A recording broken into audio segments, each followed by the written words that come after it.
scriptures I want to kind of share before I get into the text and get into the thought of why we're here tonight.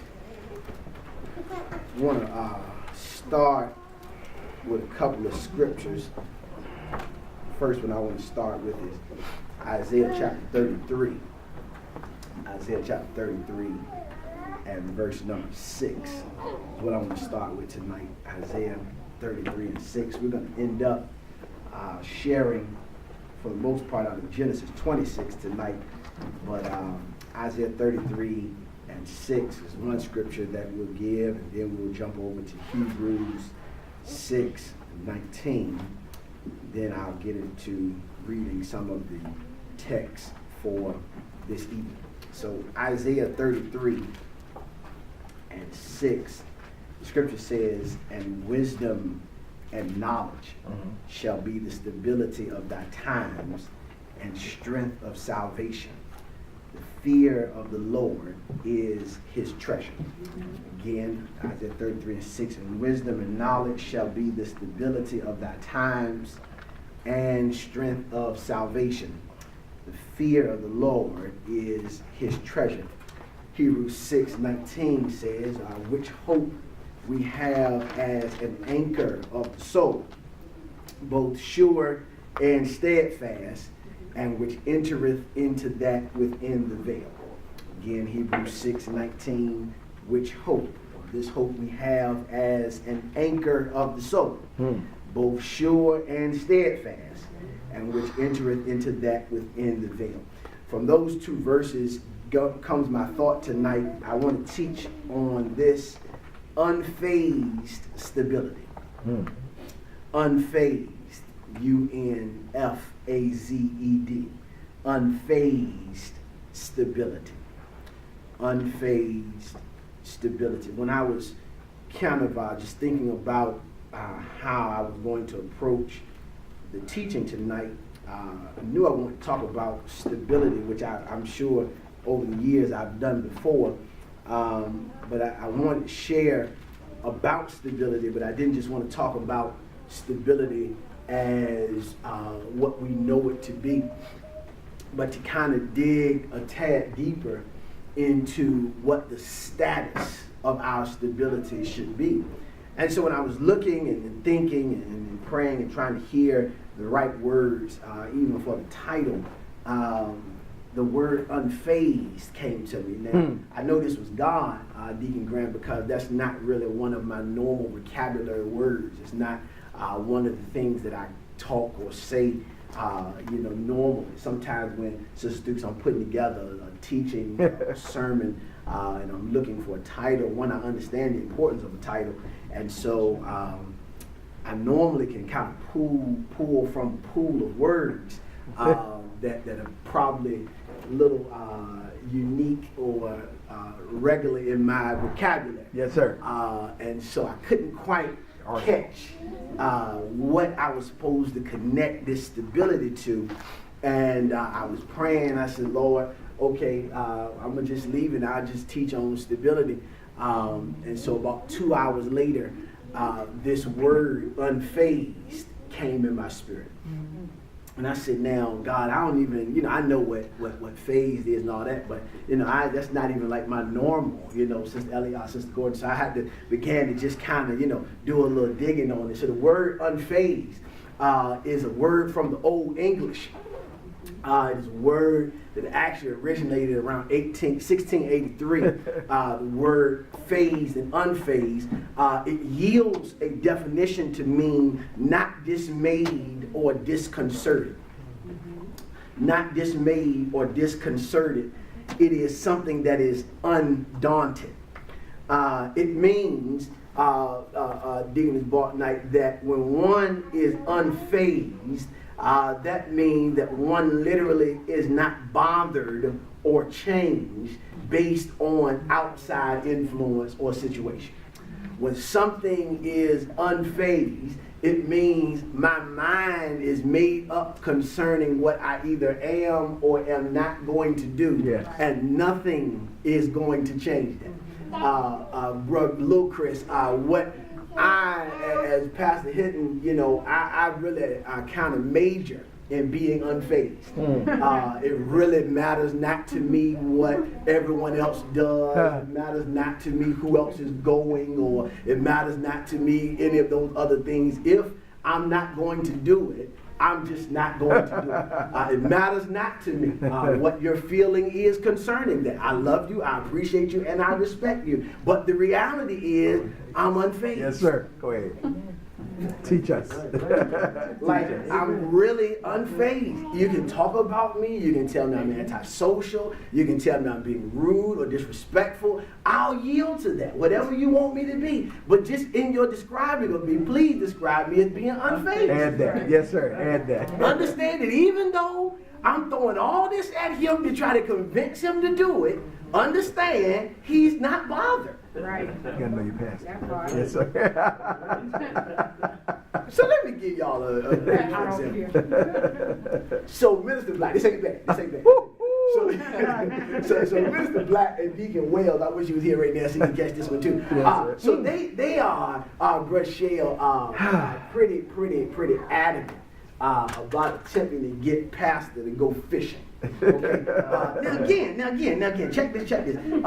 They already know, little Cord, where my limitations lie. Okay. I don't have no problem fishing from a pier. Love you, man. Love you. That is, in ground. Yes, sir. Ain't over no water. Ain't none of that stuff jumping out. I'm good right there. But they already know.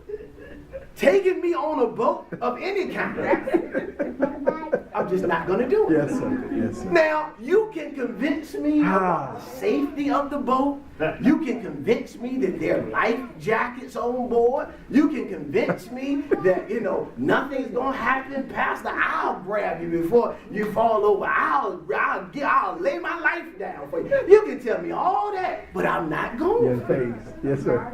Yes, sir. And I'm not bothered. Yes, You can keep convincing me. Come on, Pastor, you got to get out of that. I'm not. I'm going to die this way. And I understand that. He's honest. There's no need to try to convince me at all. No one needs to convince me about how pretty a dog is. You don't have to try, to butter me up. Well, Pastor, they're so adorable at this side. Yeah, but I understand they don't stay that side. Hey. And anything that has the propensity to That's a bite real word, sir. I don't need him in my life. So I don't care if you are, the dog lover. God bless you. Just understand, I'm unfazed. All the way unfazed. Yeah, well, so we at the Balknight's house one time. And Deacon Balknight has these two grown men in the garage. With floppy ears. Yes, sir. that are dogs. But they two grown men. They ain't no babies. Now, we in the house, I think it was Brashale. So Brashale, he was there, and everybody, all the men were going out in the garage, Sister Gordon and doing whatever they do with the dogs. And somebody said something like, well, Pastor, you don't mind being the only guy here? I said, I take pride in it. I'm not even thinking about going in the garage. Yes, sir. I'm unfazed. Yes, sir. You can call me a lady. You call me whatever you want to call me. Just make sure you call me unfazed. Yes, sir. Teach us. Because I'm good. That's not what I do. Well, all the men out there know, because one man is still in here. And I'm going to stay in here. And I'm going to ask, is there I can help y'all do while I'm in here? Because I'm unfazed. Yes, sir. Yes, sir. Thank you, Brett Elliott. I'm unfazed. So what God is trying to get us to understand, I'm teaching on unfazed stability. We've got to get to a place that in our stability, we are undaunted. We're not, disconcerted. We are not phased when things come to try to drive us into a level of instability. All right. So tonight I want to talk. I started here with Isaiah 33:6 that says, that wisdom and strength shall be the stability of our times. Now, the stability about times, you know, the word stable, the word stability, defined, just regular definition for stability, is a steadiness. It is a permanence and a firmness of purpose. Stability. It's a steadfastness, a permanence, and a firmness of purpose. The word stable, so stability simply would be, you know, the being stable, if you will. So the word stable simply means to be fixed. It means to not lightly give way. Fixed. It's firm. Not likely giving way. Stable. Stability. Again, a steadiness, a permanence, or a firmness of purpose. Now, if God is requiring us to be unfazed in our stability, what he's saying tonight is we have to learn how to not be dismayed and how to remain steadfast. How to grab with a firmness of our purpose. That I've got a grip on who and what God is calling me to be and become, and I'm not going to let factors take me off of what God is calling me to be. As we get into the depth of this tonight, we're going to walk into some areas where the Bible shows us an example. We're going to talk about Isaac tonight, of how he remained steadfast in the face of external temptations and external issues that were coming his way. We talk in Hebrews 6 and 19 about the hope we have serving as an anchor for the soul. All right, just trying to lay something down here so we can go where we're trying to go. We got to be stable first. I'm telling you about stability. That's steadiness, permanence, or firmness of purpose. Now the word anchor. The word anchor. Anchor is defined as a heavy object. It is hooked and lowered by a ship to prevent drifting. It's a heavy object that's hooked, has a hook on it, if you will, is lowered by a ship or something that is stable, and is designed to prevent drifting. An anchor is defined as anything that provides stability. Okay? So we're talking about stability, and we're talking about an anchor. Unfazed stability. I'm ready to get there. In the Hebrew, let me just give you these definitions so I can get into my teaching. In the Hebrew, I guess I'm already teaching. In the Hebrew, the word for stability is emunah. Emunah is spelled E-M-U-W-N-A-H. E-M-U-W. N-A-H, emunah. Emunah, stability, actually means security. It means to be steady. It shows fidelity and is synonymous with faith. Stability in the Hebrew. Security, steady, to show fidelity. It's synonymous with faith. So we're identifying tonight that stability, according to the Hebraic definition, from what we heard in Isaiah 33 and 6, about, wisdom and knowledge being the stability of our time and the strength of salvation. So we identify that the word stability, emunah, in the Hebrew is the same as faith. All right? So stability and faith are the same from a Hebraic standpoint. Now, God is saying we have to have unfazed stability. Go ahead, sir. If stability and faith are the same, we have to learn how to have unfazed faith. Unmovable. Faith. Non-vacillating. Faith. Yes, sir. Consistent and balanced, yes, sir. Faith. Faith. Yes, sir. Now, faith and stability are hand in hand. We're talking about stability being connected to an anchor. And an anchor is only allowed or only permitted to drop from a place or from a thing that's already stable. Okay? So catch this. A ship has to already be stable enough to carry the weight of the anchor. How about that? But the anchor of the ship has to be strong enough that when it's planted, it keeps the ship from moving. Wow. Okay, so the anchor has to be strong enough that when planted, it can hold the ship. But the ship's got to be strong enough that when the anchor's lifted, it can carry the anchor without being unstable. Okay, Pastor's trying to teach us tonight that if wisdom and knowledge are designed to be an anchor or are designed to be stability according to the scripture, I'm trying to teach us tonight that apart from a stable environment, wisdom and knowledge is useless. This is good to me. This is good to get good to me already. Okay. Apart from stability, First Lady, wisdom and knowledge is useless. Okay. All right. Okay. Now, wisdom. Let me just walk through this. I'm going to get into Genesis 26. Okay. Wisdom is known as the how-to. Okay? Wisdom is the how-to. All right? Knowledge, however, is the know-how. All right? This isn't new information to those who've been with us for any amount of time. So wisdom is the how-to. Knowledge is the know-how. He tells me that wisdom and knowledge are going to be the stability of my times.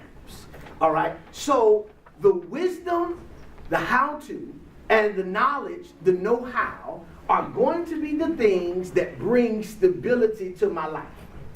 Apart from there being a stable source to house the wisdom and the knowledge, what I have in me is useless. Let me give it to you practically. I can read the Bible, Sister Stoops, from cover to cover, and that would give me knowledge of the Bible. While that gives me knowledge or the know-how, until somebody comes and instructs me in what I've read, I have no wisdom how to apply. Yes, sir. Okay, so the problem that I've seen, Kanye, in the body of Christ, I've seen this, more so I saw it in the prison when I was doing ministry there, but I still see it in the church at large, that a lot of people feel like because they've got knowledge of the word, they don't need to sit up under anybody to teach them because they already got the know-how. But the knowledge, the know-how does nothing without the how-to. Yes, sir. Okay, practical. When we purchase something that requires assembly, Deacon Graham, many times there's this thing in there called an instruction manual. Yes, sir. Okay, if in case your product was purchased and it came without a manual, there are what they call how-to books out there. Okay, wisdom is the how-to. Knowledge is the know-how. I've seen a basketball goal that's already been constructed. I played on one. I've got knowledge of the game. But my knowledge of having seen the end result does nothing for me in helping me build the end result. Yes, sir. Okay. I've got all the knowledge about the game, but have no wisdom in how to put the goal together. So I got to now submit my knowledge to somebody who either already knows how to, or find a manual that can lay out for me the wisdom that I need to apply my knowledge. Okay, don't let it go over your head. Okay, so when I come into the house of God and I listen to my pastor, what my pastor is doing is my pastor is really presenting me with wisdom. He's presenting me with that which I need in terms of how to live my life. If I choose to ignore the how to because I've been married for 50 years, if I choose to ignore the how to because I'm old enough to be his grandfather, if I choose to ignore the how-to because I feel like I got enough know-how, I'll find out that I'll never be a success because the source wasn't stable. Okay, all right. I'm in this class, right? on Tuesdays. We round the corner. First lady probably can't be more excited about that. But round the corner on this class. And in class last night, Rochelle, they had a project that as we were concluding the class, they had a project that was right down my alley. Okay, they had a project that we were dealing with finance in the class last night, and they needed to put a budget together in the class. So I'm like, man, I'm gonna knock this out of the park. This is what I do. You know, I'm going to be a superstar. You know, sign me up for the class valedictorian. So I'm on point with this because I got the knowledge. Yes, sir. Yes. So when I heard that we putting the budget together, in my knowledge, Deacon Bolton, like, I decided to ignore the person that's giving me instruction. Catch it. Because I got knowledge. I went to school for this. It's on my ring. I got a bachelor's in accounting. I know what I'm doing. Yes, sir. So I chose Deacon Graham that while the lady who's giving me wisdom is trying to tell me how to solve the problem, I'm toned out totally because my knowledge is telling me you already know how to do this. I hope you're listening. So my knowledge is telling me you got to know how, and I do. But wisdom that's trying to tell me how to get it done, I'm ignoring. Because knowledge is talking louder than wisdom. Okay. So when I heard the issue, I said, oh, I'm good. I don't need any explanation. I don't need no wisdom because my knowledge is going to take care of this. I got it. We got a $4 million deficit. I got to balance the budget. I'm good. I got a few things I can do or can't do to get it done. No problem. Lady, you can be Charlie Brown right there. I got it because my knowledge is taking over. And Deacon Foster, when knowledge finally shut up, I realized I had no wisdom in how to get this done. Now, I knew accounting principles, practices, and philosophies. But what I knew wasn't able to be applied to what I had to get done. Wow. So I let the fact that this was my subject caused me to ignore the wisdom that I needed to fulfill my role. Okay, Pastor, what are you trying to tell me? Oftentimes, we walk into church with knowledge concerning things. We know how to budget our money.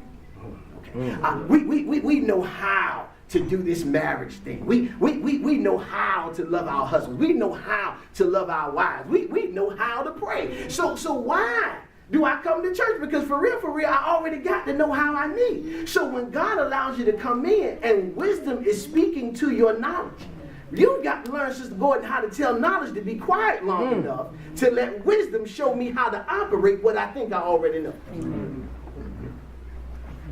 Wow. Yes, sir. I get excited when I see people like Mother Matthews. Because this is a woman, definitely old enough to be my mom. This woman, she comes to me all the time at the church, Deacon Foster. She said, Pastor, I just love being here because I can hear from you. Now, this is why mother's always going to be great and successful. Because she realizes that even though she has knowledge of some things her pastor may be saying, there's still a measure of deficiency of wisdom that can only be given by her pastor. Yes. Let me go a step further. Go ahead. So notice I didn't say it can only be given by a preacher. It can only be given by her pastor. But where you getting that from? What the Bible says in Jeremiah 3:15, and he will give them pastors after my own heart, which will feed people with knowledge and understanding. The word understanding is synonymous with wisdom, which means there's certain things, Kanye, no matter how much you read, you won't get the how-to until you come to church. My. I can read my Bible, I can lock myself from the world and go on a 40-day sabbatical with just me and God. I don't go to work for 40 days. I don't see my family for 40 days. It's just me and the Bible for 40 days. And you'll still come out needing a pastor. Because there was wisdom that you could not receive apart from the man or woman that God has set in your life to give. Yes, sir. Okay. That's that. Genesis 26. Let me get into this thing. So let me set the backdrop for you. Abraham is dead at this particular point. He lived to be 175 years old. Of course, we know he gave birth, he and his wife Sarah gave birth to Isaac, the promised son, when Abraham was 100 years old. So Abraham died at 175. and he gave birth. He was the father of Isaac. He was 100. We can identify that Isaac was 75 at the time that his father died. So Isaac, being 75 years old, plus at this particular point, has now been faced, Sister Evans, with an issue very similar to one that his father had to deal with many years ago. There was a famine in the land in Genesis chapter 26. The Bible said this famine was like unto the famine that was in the days of Abraham. So we identified that Isaac, the promise, we're teaching on unfazed stability tonight. Isaac, the promised son, has now been faced with an issue and a problem that his father had dealt with years before. The reality is, Brashel, Isaac understood how to. He got wisdom connected to how to deal with the famine, not because he was such a spiritual giant, but because he was a submitted son. Okay, let me teach tonight the way I feel it. What else? Okay, it wasn't that Isaac had this dynamic relationship with God, that God was whispering to him all the time in the night season of his life, but it was that Isaac understood, Sister Tiana, that he had a responsibility to listen to his father. Okay. It was the listening to his father that prepares him now for something that his father had already been through. Okay. He was faced with a famine, just like his daddy had been faced with a famine. So instead of him black saying, I'm going to, this is going to be heavy, a little controversial. Instead of him saying, I'm going to go to God with this, he thought, how did my dad handle it? Talking about unfazed stability, which meant that if there has been, Sister Evans, one that has gone before me, and I call myself a son, I don't even really need to pray about certain things. I just need to talk to my father. Yeah? Go ahead, teach. I'm going to try. Yes, sir. Yeah, I'm going to try. Yes, I hope we catch it, because it's going to bless your life if you can really pick it up. And Evans, this is why I'm so adamant about order. Because Isaac needed to have followed the instruction of his father so that he would know how to effectively lead his own family in times of a famine. But had he used his formative years to not pay attention in church, That's good, had he used his formative years to catch up on his rest in church, had he used his formative years of not really paying attention because this was an adult problem, he would have missed an answer to something he was going to need down the line. Okay. Yeah. So Abraham is off the scene now. Isaac understands the famine is there. God does speak to him. He says, listen, don't leave. Don't